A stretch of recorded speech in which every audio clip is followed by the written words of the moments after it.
Hello friends, मेरा नाम है सुनील कुमार। आज का जो हमारा टॉपिक है वो है काला अक्षर भैंस बराबर। फ्रेंड्स, बड़ा अजीब सा और बड़ा फनी सा लगता है ये सुनने में कि काला अक्षर भैंस बराबर। ये कहावत है असल में जो हम बचपन से सुनते आ रहे हैं, काला अक्षर भैंस बराबर। आपने सुना होगा काला अक्षर भैंस बराबर जो शब्द इस्तेमाल किया जाता है ये उन लोगों के लिए इस्तेमाल किया जाता है जो अनपढ़ होते हैं, इलिटरेट, अनएजुकेटेड, पढ़े लिखे नहीं होते हैं। उनके लिए शब्दों का इस्तेमाल किया जाता है काला अक्षर भैंस बराबर। लेकिन होता क्या है, ये उन लोगों के लिए भी इस्तेमाल किया जाना चाहिए जो लोग ज्ञान तो ले लेते हैं, ज्ञान को समझते हैं लेकिन अप्लाई नहीं करते।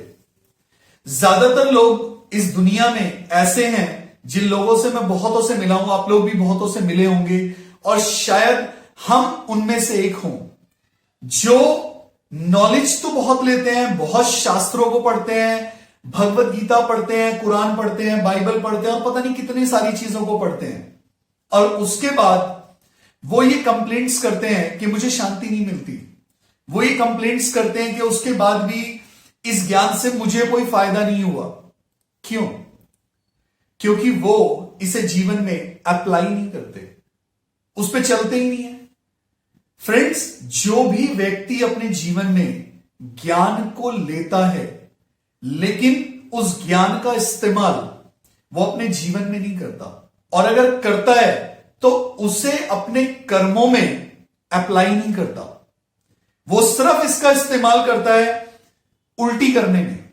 उल्टी, फ्रेंड्स, उल्टी करते हैं ना, उल्टी करने में। कैसे? जैसे कि ज्ञान मिल गया, कहीं से कुछ नया सीख लिया, अब वो सोचता है 10 लोगों के सामने जब मैं इस ज्ञान का बखान करूंगा तो मेरी तारीफ होगी, लेकिन उसे अपने कर्मों में वो अप्लाई नहीं करता है। फ्रेंड्स, एक बात हमेशा याद रखें, जो भी ज्ञान हमारे कर्म नहीं बन पाए वो ज्ञान व्यर्थ हो जाता है। उस ज्ञान से किसी को भी कभी कोई फायदा नहीं मिलता है। एक बार महात्मा बुद्ध से एक व्यक्ति ने पूछा कि बुद्ध, आप हर रोज प्रवचन देते हैं और मैं हर रोज दूसरे गांव से यहां पर आपके प्रवचन सुनने के लिए आता हूं, लेकिन इतने महीनों से आपके प्रवचन सुनते सुनते भी मुझे कोई फायदा नहीं हुआ, ऐसा क्यों हुआ मेरे साथ? महात्मा बुद्ध उससे पूछते हैं, जिस गांव में तुम रहते हो वहां से किस चीज से आते हो, कैसे आते हो यहां पे? उसने कहा, मैं घोड़े पर बैठकर आता हूं। तो महात्मा बुद्ध ने पूछा, कितना समय लगता है तुम्हें? उसने बोला, मेरे को यहां आने में आधा घंटा लगता है। महात्मा बुद्ध ने कहा, अगर तुम अपने घर पर बैठकर यह सोचो कि मैं घोड़े से बुद्ध तक आधे घंटे में पहुंच जाऊंगा, लेकिन तुम घर से चलो ना, तो क्या तुम मुझ तक पहुंच पाओगे? वो व्यक्ति बोला कि फिर तो मैं पहुंच ही नहीं सकता, खाली सोचने से थोड़ी ना पहुंच जाऊंगा, घोड़े पर बैठकर उतना सफर तय करूंगा तभी तो पहुंचूंगा। महात्मा बुद्ध ने कहा, बिल्कुल सही। इसी प्रकार जो भी प्रवचन मैं देता हूं, जब तक वो प्रवचन तुम्हारे कर्म नहीं बनेंगे तब तक तुम्हें उस प्रवचन का, उस ज्ञान का कोई फल नहीं मिलने वाला। दोस्तों, मैं अपने जीवन में ऐसे बहुत सारे लोगों से मिला हूं जो आए दिन भगवत गीता पढ़ते हैं। जहां भी भागवत पुराण की कथाएं होती हैं वहां पे पूरे के पूरे 7 दिन जाते हैं। जितनी देर तक कथाएं होती हैं वहां पर बैठे रहते हैं। जहां रामायण की कथा होती है वहां जाते हैं। बहुत सारे सत्संगों में जाते हैं, लेकिन उसके बाद भी उनकी कंप्लेंट यही होती है कि ना मेरे मन को शांति मिली है और ना ही मेरे जीवन में कोई परिवर्तन आया है। उसका कारण सिर्फ एक ही होता है कि उन्होंने उन शास्त्रों को, उन प्रवचनों को, उस ज्ञान को, उस नॉलेज को अपने कर्म नहीं बनाया। इसीलिए उन्हें उस ज्ञान से ना शांति मिली, ना उनके कर्म अच्छे हुए, ना उनके जीवन में कोई उससे स्वाद आया। तो दोस्तों, जब भी आपको लगता है ना कि आप बहुत ज्यादा ज्ञानी हो गए हैं। काफी सारे लोग हैं जिनसे हम लोग मुलाकात करते हैं जिंदगी में, जो कहते हैं मैंने 500 बार गीता पढ़ी है, मैंने 700 बार रामायण पढ़ी है, मैं तो पता नहीं 20 साल से ये वाला व्रत रख रहा हूं, मैं 20 साल से एकादशी का व्रत रख रहा हूं, मैं 10 साल से नंगे पैर पता नहीं कहां पर जाता हूं। फ्रेंड्स, एक बात याद रखिएगा, जब तक आपके जीवन में जो ये ज्ञान है, जब तक आपके कर्म नहीं बनते, तब तक आपको इससे कोई फायदा होने वाला नहीं है। इसका सबसे अच्छा एक उदाहरण हमारे जीवन में है रावण। रावण बहुत बड़ा ज्ञानी था, इतना बड़ा ज्ञानी था वो कि उसने सारे शास्त्रों को पढ़ रखा था, उसे म्यूजिक बजाना भी आता था, बहुत कुछ आता था उसे। लेकिन सोचिए, उसके बाद भी उसने उस ज्ञान को अपने जीवन में अप्लाई नहीं किया। सीता को उठा लाया, पता नहीं कितने सारे लोगों को मार डाला, जिस वजह से उस ज्ञान के होते हुए भी उसके अंदर ना विनम्रता आई। फ्रेंड्स, जिस ज्ञान से आपके अंदर विनम्रता आ जाती है, आप झुकना सीख जाते हैं, तब आप समझना शुरू करें कि सही मायने में उस ज्ञान का फल आपको मिलना शुरू हो गया है।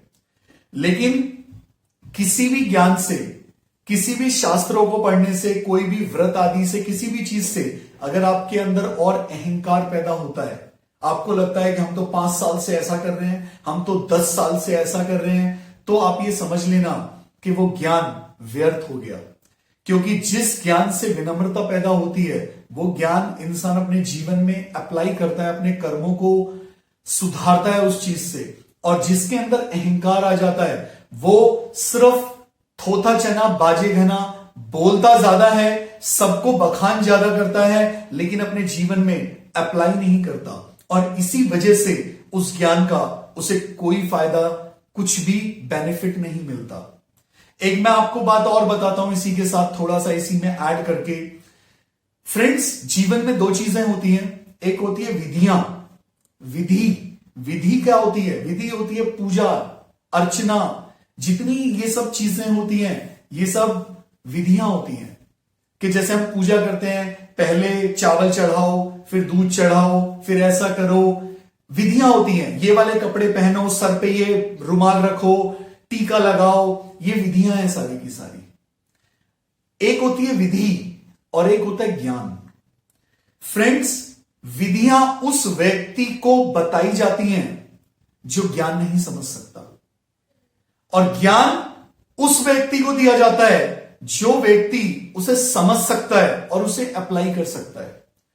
जो बिल्कुल नहीं समझ सकते, अभी जिनको लगता है कि यार हमें समझ नहीं आता, हमें ये बड़ी बड़ी बातें अच्छी नहीं लगती, हमें समझ नहीं आती, तो लोग जो जितने बड़े बड़े पुराने पंडित हैं या जो भी हैं, वो लोग विधियां बताते हैं। जब कोई व्यक्ति विधियों से ऊपर उठ जाता है, तब उसे वो ज्ञान समझ आता है। लेकिन जो व्यक्ति सीधा ज्ञान समझ सकता है, उसे विधियों की कोई आवश्यकता नहीं रहती। और ज्ञान जब वो समझ लेता है, ज्ञान से ही इंसान का भला होता है। फ्रेंड्स, ये बात अपने जीवन में आप हमेशा याद रखें।